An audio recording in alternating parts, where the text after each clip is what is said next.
Assalamualaikum warahmatullahi wabarakatuh. A'udzubillah, bismillah, alhamdulillah, wassalatu wassalamu ala rasulillah, wa ala alihi wa sahbihi wa mawalah. Amma ba'du. Apa kabar anak-anak? Mudah-mudahan dalam keadaan sehat walafiat. Sebelumnya saya ucapkan selamat datang untuk kalian peserta didik baru di SMP Negeri 1 Cikalongkulon. Dan alhamdulillah pada kesempatan ini kita bisa melaksanakan kegiatan masa pengenalan lingkungan sekolah atau MPLS. Nah, sebelumnya saya ingin memperkenalkan terlebih dahulu. Nama Bapak Wedi Ahmad Fauzi. Di sini Bapak akan menyampaikan materi MPLS tentang tata krama. Baik, sebelum kita masuk kepada materi, alangkah baiknya kita buka dulu kegiatan ini dengan mengucapkan doa, yaitu dengan mengucapkan basmalah bersama-sama. Bismillahirrahmanirrahim. Mudah-mudahan materi yang akan Bapak sampaikan menjadi ilmu yang bermanfaat. Amin. Baik anak-anakku sekalian, materi tentang MPLS tata krama ini yang pertama kita akan membahas tentang pengertian, yaitu pengertian tata krama. Nah, ini tata krama berasal dari dua kata, yaitu tata yang berarti aturan, norma, dan krama yang berarti sopan santun. Nah, jadi secara harfiah tata krama mempunyai arti suatu aturan yang menjadi kebiasaan yang mengatur sikap sopan dan santun dan disepakati oleh lingkungan.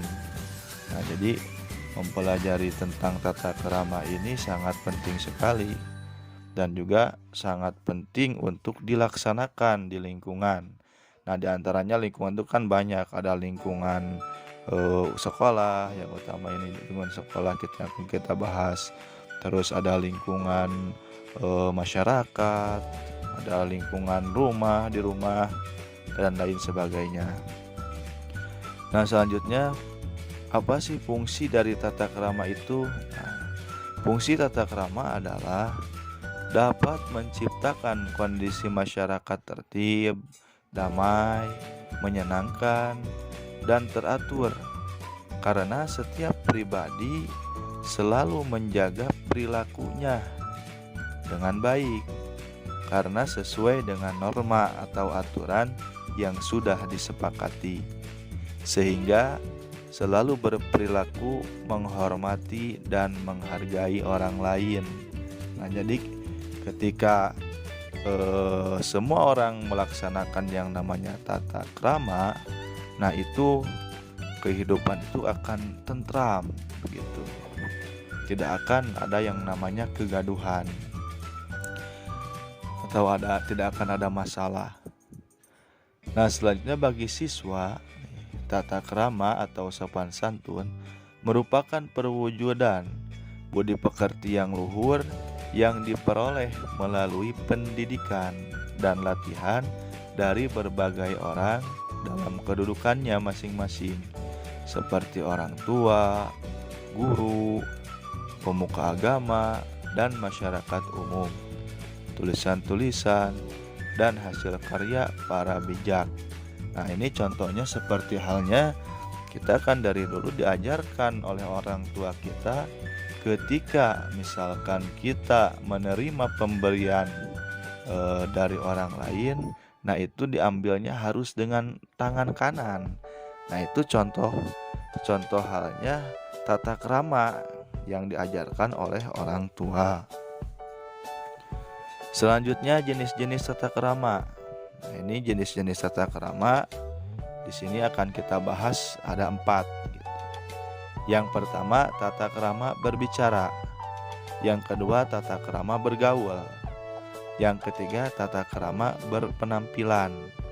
Dan yang keempat tata krama menggunakan fasilitas umum di sekolah. Nah, ini yang akan kita bahas, jenis-jenis tata krama yang ada kaitannya dengan lingkungan sekolah begitu. Nah, yang pertama tata krama berbicara. Nah, ini harus diperhatikan. Yang pertama berbicara dengan sopan. Nah, harus bicara dengan sopan. Yang kedua tidak menyela pembicaraan. Yang ketiga jaga pembicaraan tidak menyinggung perasaan. Yang keempat menggunakan bahasa yang baik dan benar. Dan yang kelima perhatikan lawan bicara. Nah, ini harus diperhatikan nih tata krama bicara. Nah, dalam tata krama bicara ini berkaitan dengan lingkungan sekolah. Kita akan membahas tentang tata krama berbicara kepada guru dan staf sekolah.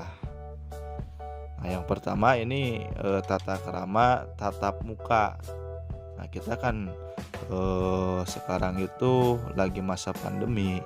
Jadi ada waktunya untuk melaksanakan daring begitu. Nah, kita akan bahas tentang tata krama tatap muka. Bagaimana cara tata krama tatap muka? Pertama, kita ucapkan salam. Nah, kita mengucapkan salam. Kalau kita seorang muslim, kita ucapkan assalamualaikum begitu. Nah, setelah mengucapkan salam, nah kemudian berbicara dengan sopan gitu. Kita sudah tahu kan gimana yang namanya berbicara sopan itu. Tidak berbicara kasar, terus jadi suaranya dikondisikan gitu. Dan yang ketiga menyampaikan maksud dan tujuan. Nah, setelah kita berbicara maksud dan tujuan kita itu disampaikan. Nah, sampaikannya tadi dengan baik begitu. Nah, yang kedua tata krama daring atau online. Nah, ini mungkin melalui media sosial begitu, seperti WhatsApp dan lain sebagainya. Apa yang harus kita perhatikan ketika kita melaksanakan tata krama secara daring atau online? Yang pertama, kita harus memperhatikan waktu. Jangan sampai kita menghubungi guru pada tengah malam. Nah, itu mengganggu.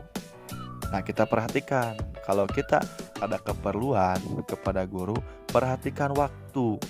Jangan sembarangan, takutnya mengganggu begitu. Nah, setelah memperhatikan waktu, kemudian ucapkan salam. Nah, assalamualaikum begitu. Dan yang ketiga, setelah mengucapkan salam, awali tujuan kita dengan mengucapkan kata maaf. Setelah salam, assalamualaikum, mohon maaf Bu, saya mengganggu. Mohon maaf Pak, saya mengganggu, begitu contohnya. Nah, setelah mengucapkan kata maaf, sampaikan identitas diri. Nah, sampaikan, jangan sampai kita punya tujuan tapi identitas tidak disebutkan. Nah, itu keliru. Contohnya gimana? Setelah mengucapkan salam, terus mengucapkan maaf. Nah, identitas. Contoh, Pak, saya Wedi Ahmad Fauzi, misalkan kelas 7A begitu. Nah, sebutkan identitas diri. Nah, selanjutnya sampaikan maksud dan tujuan dengan bahasa umum begitu. Tidak boleh bahasa asal-asalan. Apalagi kalau misalkan melakukan chat dengan guru, jangan sampai kita membalasnya asal-asalan. Sepertinya guru membalas chat kita, kemudian kita menjawab dengan kata yang tidak jelas atau dengan bahasa yang tidak umum. seperti halnya heg atau misalkan nya. Nah, itu kurang baik begitu. Gunakan kata yang baik dan kata yang umum begitu. Nah, selanjutnya menyampaikan maksud dan tujuan. Nah, tujuan kita apa? Sampaikan. Nah, setelah selesai, kemudian kita ucapkan terima kasih. Jangan menghilang begitu. Ucapkan dulu terima kasih dan salam penutup. Kan tadi kita dibuka dengan salam. Nah, tutup juga dengan salam juga.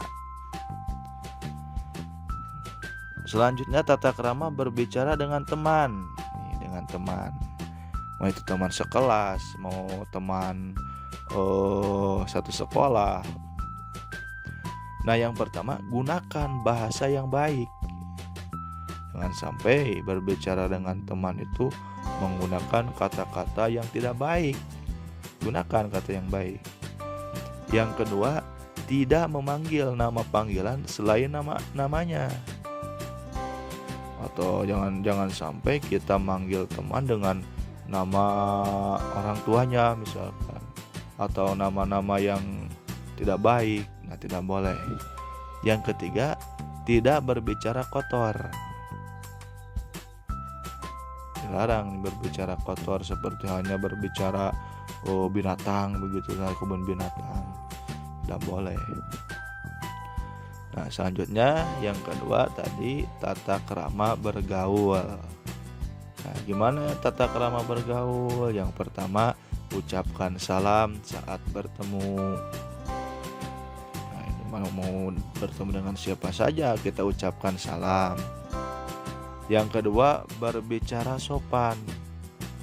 Yang ketiga, tidak menantang guru secara emosional. Wah, ini jangan sampai begitu. Yang keempat, menghormati kakak kelas dan menyayangi adik kelas.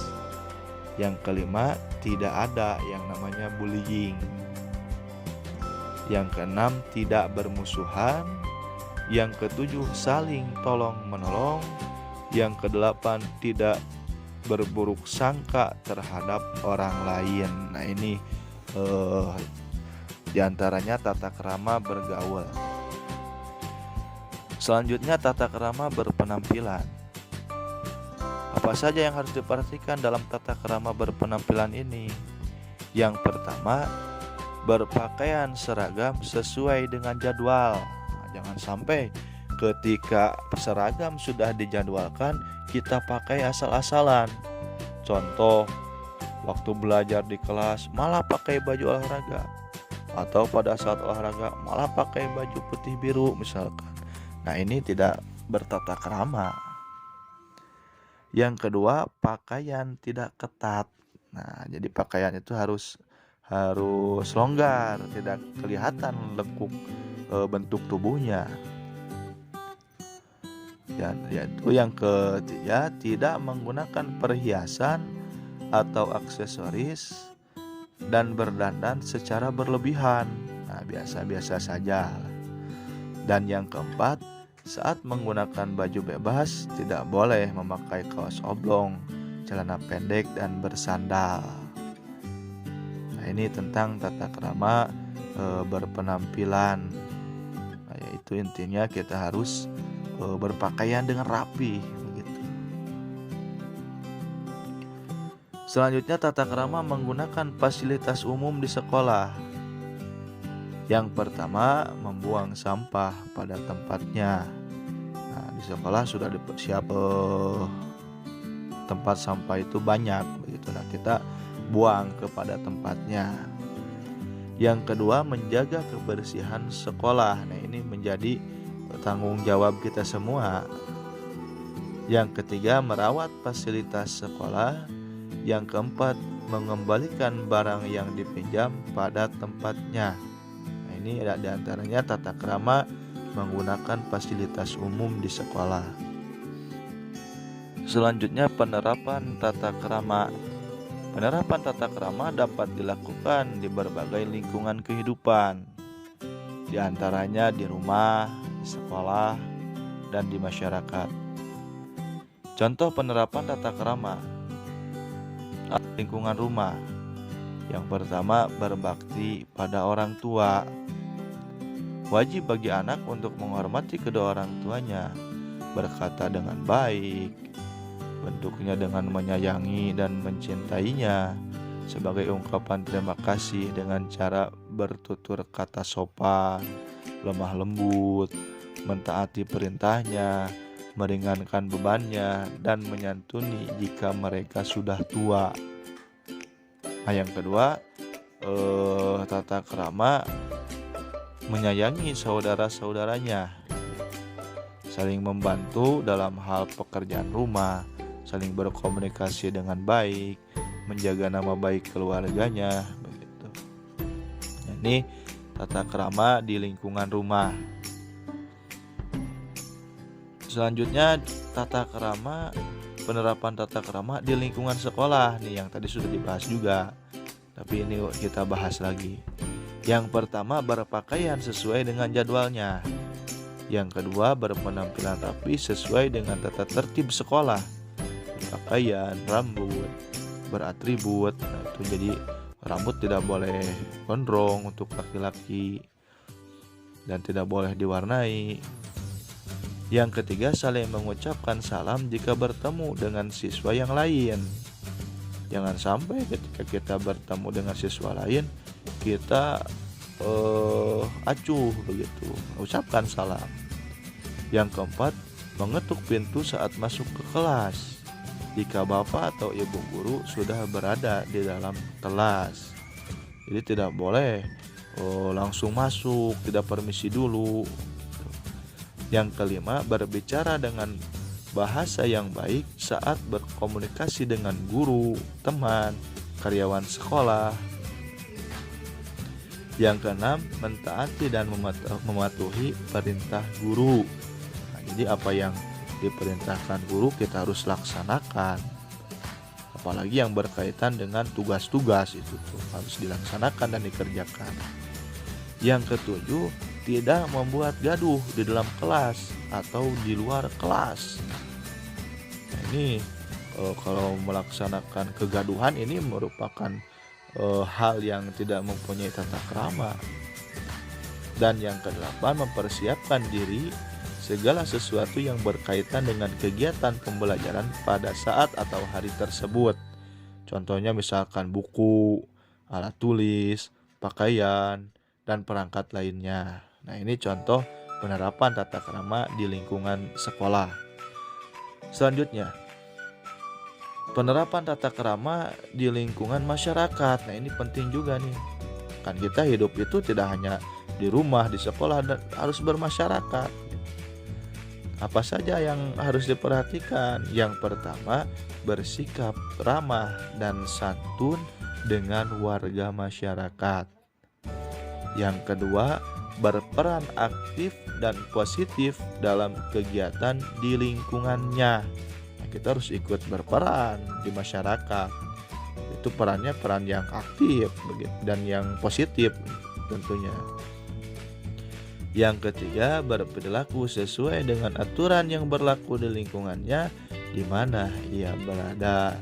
Contoh kan kalau misalkan di lingkungan kita, ketika kita mau lewat di kerumunan orang, nah kita harus membungkukkan badan begitu. Nah, itu salah satu tata krama di lingkungan masyarakat. Untuk tata krama ini dirasa cukup. Mudah-mudahan menjadi ilmu yang bermanfaat. Nah, selanjutnya silahkan kalian laksanakan kegiatannya, yaitu dengan mengisi tugas yang sudah disiapkan. Nah, Bapak tutup dengan mengucapkan Alhamdulillahirabbil alamin. Sekali lagi, mudah-mudahan menjadi ilmu yang bermanfaat. Mohon maaf bila ada kesalahan. Wassalamualaikum warahmatullahi wabarakatuh.